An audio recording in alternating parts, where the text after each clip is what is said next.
Hey guys, what's up? It's ScherBR talking. Welcome back to my channel. So today's video will be about War of the Visions, and we'll be discussing the events that are ending and the events that will be starting very soon.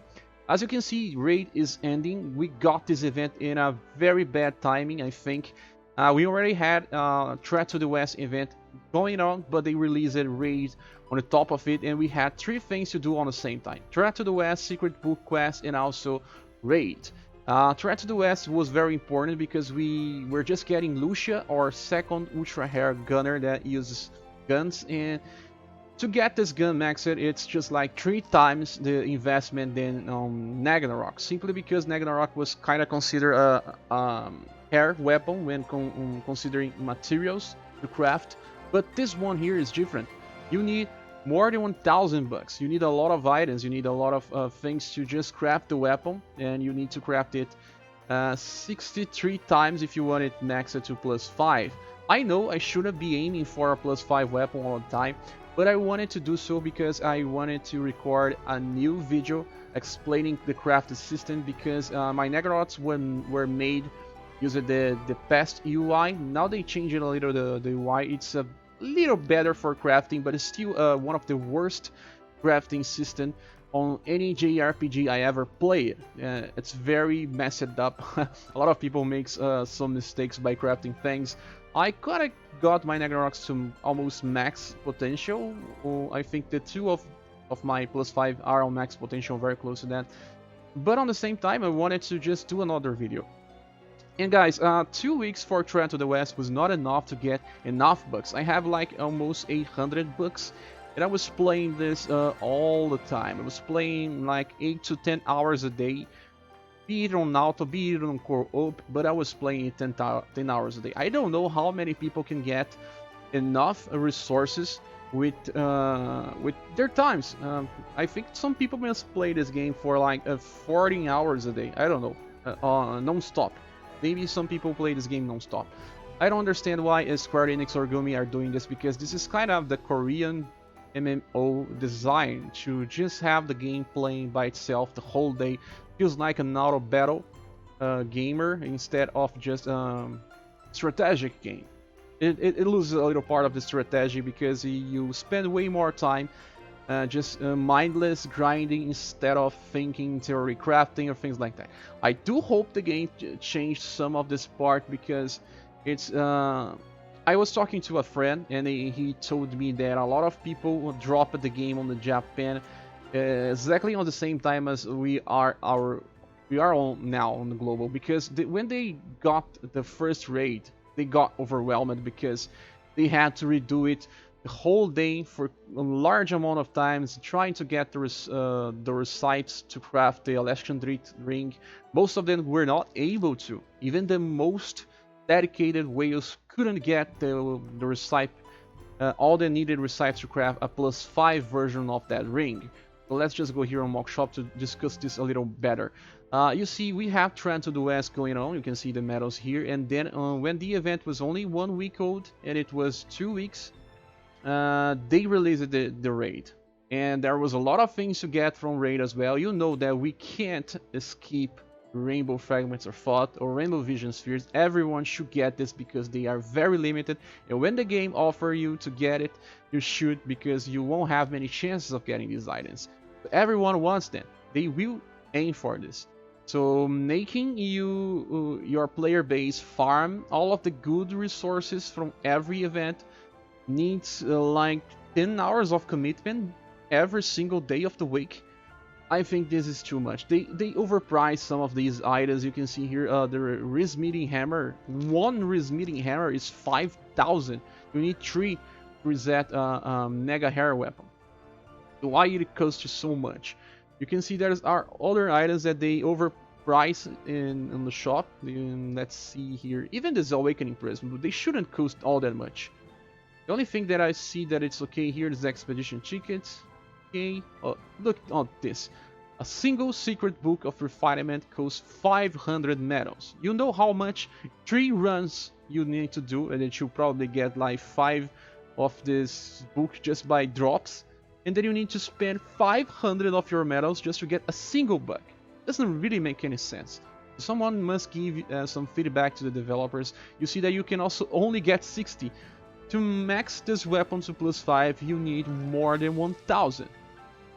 Makes no sense. This is only for one gunner if you want to do that. So I already said that I don't think the crafting system is worth, or even crafting +15 is +5 is okay. But I was willing to do so just to make a new video. But on the same time, like I said, I couldn't. I can't. I will end this event with 800 bucks for my gun. I will have to wait a little more. So this is it. I will try to get most of the items that we will still be able to purchase even after the event ends, like the Gill Snappers and the Chocobo Tickets expeditions. This was something that I dedicated myself to do.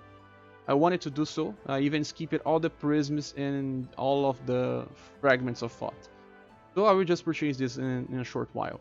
You also see that the Chocolate Flan raid was very much worse than Threat to the West. You can see that to get all the good things here, you need to get at least the Rainbow Fragment of Thought. There's 3 Rainbow Vision Spheres. This means 25k. And there's also the Alexandrite Ring crafting site. If you want to craft only one without trying to get a +1 or a +5 either way. And you have to skip all of the other items. You see there's again one single book by the price of 500 metals. Makes no sense. 0 sense. One single material that needs you need like 1000. I don't know if it's 1000. But you need a lot of this Joyful Heart, and it costs 200. How many times they expect us to play this game? At 24/7, they want the people to macro for the game. I don't know. So I'm a little angry with how they dealt with the situation. I'm a little overwhelmed by this. A little of a burnout because of how they are treating their player base, thinking that everyone has the time to be hardcore. It's hardcore or nothing. So I will probably end this event with enough to craft at least. I don't even care about the ring. Actually, I just want the Rainbow Vision Sphere and the Rainbow Fragment of Thought. I just need to run like 5 or 6 times more Chocolate Flan. And talking about the Chocolate Flan, this was also another thing that made me a little angry. I got Lucia. I summoned for Lucia on the 3rd day. And then I was thinking, whoa, I have a character that I can use for the raid. Because she is built for this raid. She's Wind Elemental, she's Missile Damage, and the boss is weak to both. And she also has multiple chains because of her quadruple damage with her quadruple skill. But guys, you need Awakening 6 to perform this. You need a lot of Rainbow Vision Spheres that if you didn't save it to this moment, you won't even be enough to just max awaken your Lucia. And you also need a good gun that I was trying to craft before this event started. So my Lucia was actually not enough to try to defeat this boss. In order to get her to max awakening, and I also needed limit break 3. I didn't want to spend Visiorders on my Lucia because I want to get other stuff on this game. You won't be able to get everything, but I was trying to get the shards for ultra rare vision cards that got released on this past 2 weeks. We got, let's see here on status, we got Secrets of the Heart. Secrets of the Heart is very impressive because it increases luck by a percentage, and luck affects accuracy and also evasion. So I want to get some shards for this. I won't summon. I think that one day or another I will just get this card by random. So I just wanted to take my time to get 75 shards. You can see I purchased it. I did the same thing with my Tetracyclid Vision card. You can see here, I'll click on shop. So instead of purchasing shards for my Lucia, I have to make a choice. I know that Lucia is very strong, will keep being strong, but these cards are also strong. You can't farm Vision card shards. So this is why I spent some Visiorders purchasing them. You can see I have some shards. And when they get released again and featured, I will purchase even again. Just so I can have some ultra rare Vision cards for the future. You know that having ultra rare vision cards will make a lot of difference because they add way more status when compared to the other vision cards. The effects are way better. Some of them makes real difference in any strategy that you want to build. And not even talking just about PvP. Even on PvE, you will have a lot of difference when using ultra rare cards because of their effects.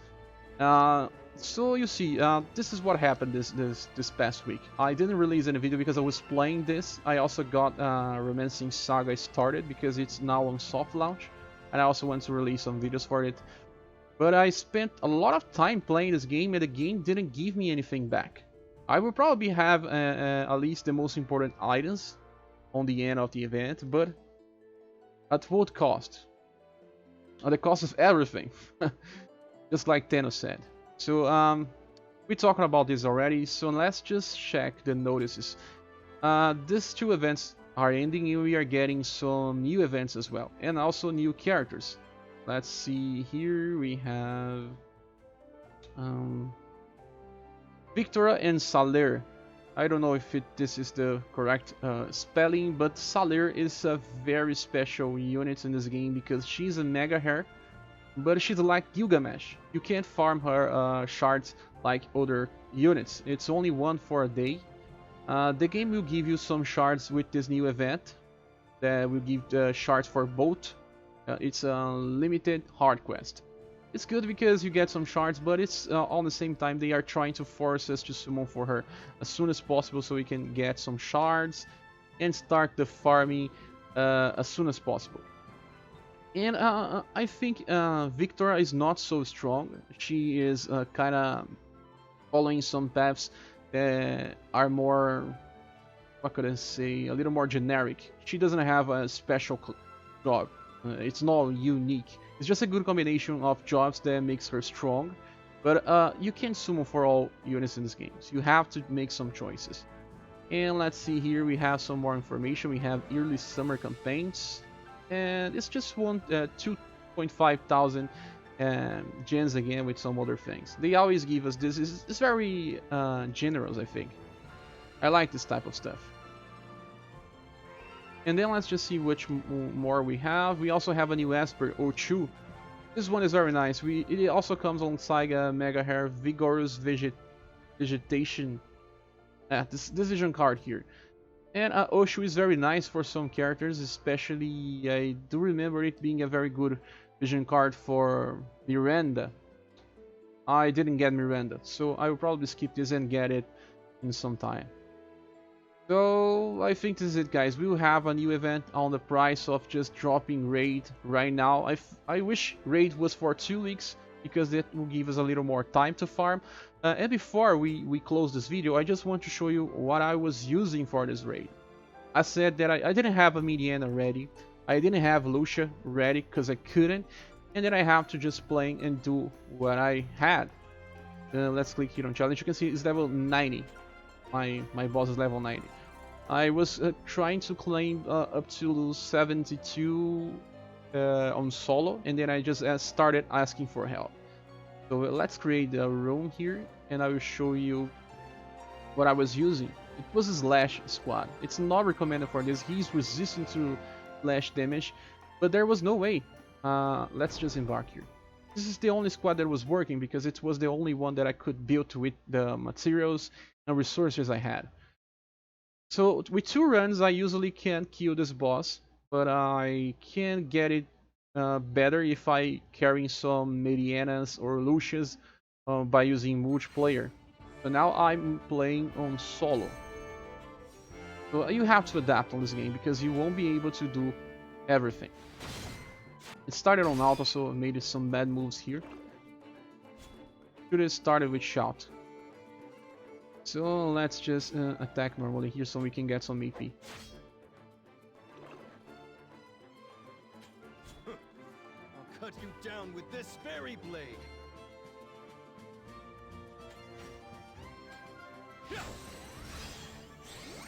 It needs 2 runs to finish. There's no way to clear this in 1 turn anymore.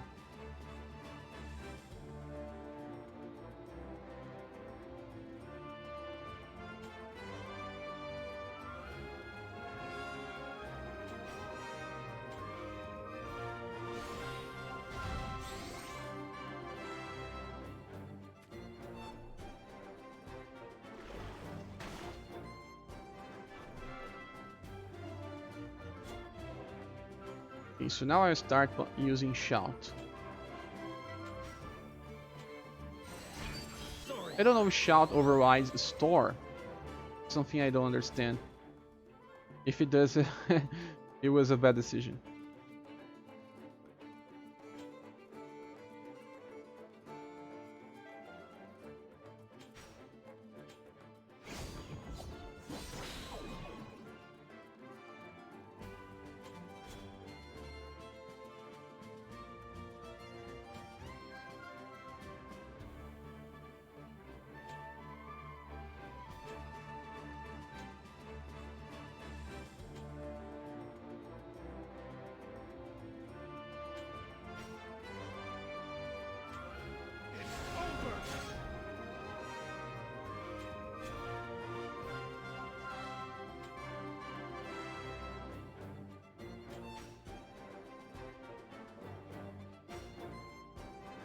Look at how much damage my FFBE is dealing with this.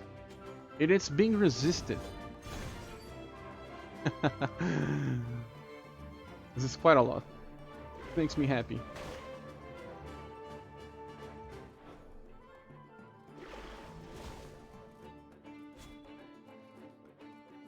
Now Renza needs to either heal Gaff. I think I'll heal Gaff.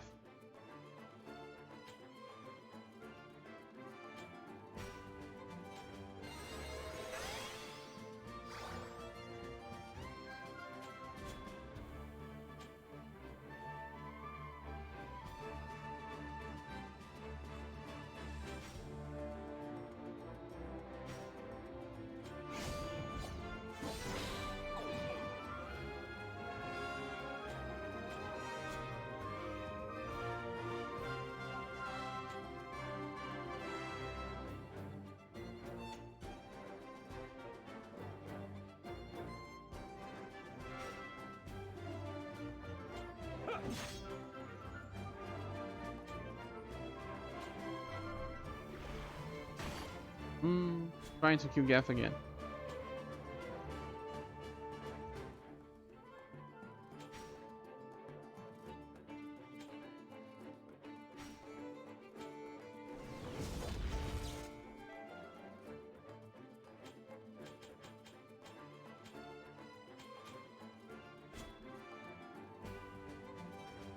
Now I can either heal Gaff again or just try to use some technique.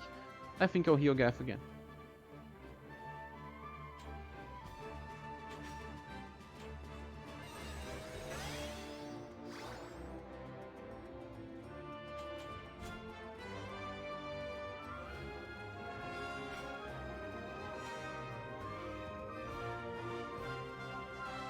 I hope this kills the enemy. Yeah, it did.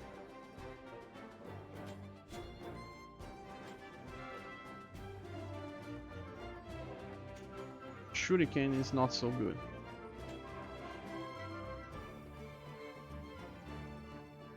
Instead of attacking right now, I will just do Hazard Form. This is my last chaining.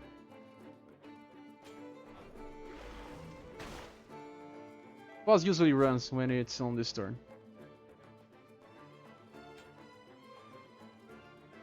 Oh, sadly I can't reach the boss.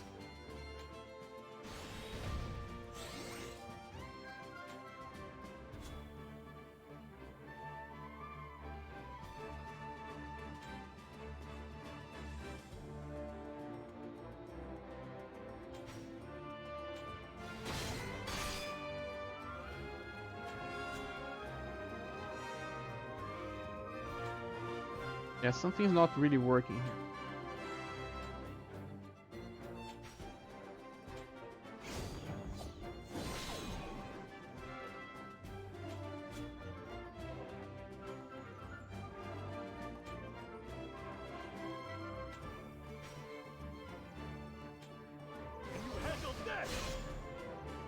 You can see I can deal a 50% damage to the boss.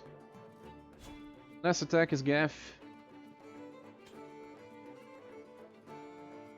And it would be a simple attack. But I need to do 2 runs to kill a boss. And it's very close to level 100 and You can see it's not easy if you are not prepared. You have to ask for help. But I won't be able to because I just started this on single player. You can't keep changing, so it doesn't really help you. But guys, this is it. Sorry if this video sound like a little of a rant, but I really like this game. This is why I play. So I really will hope it becomes better and the developers understand that no one has the time to play it all day and make better decisions in the future. So this is it, guys. Thank you for watching this video. Please subscribe if you haven't, and we see each other on the next one. Bye.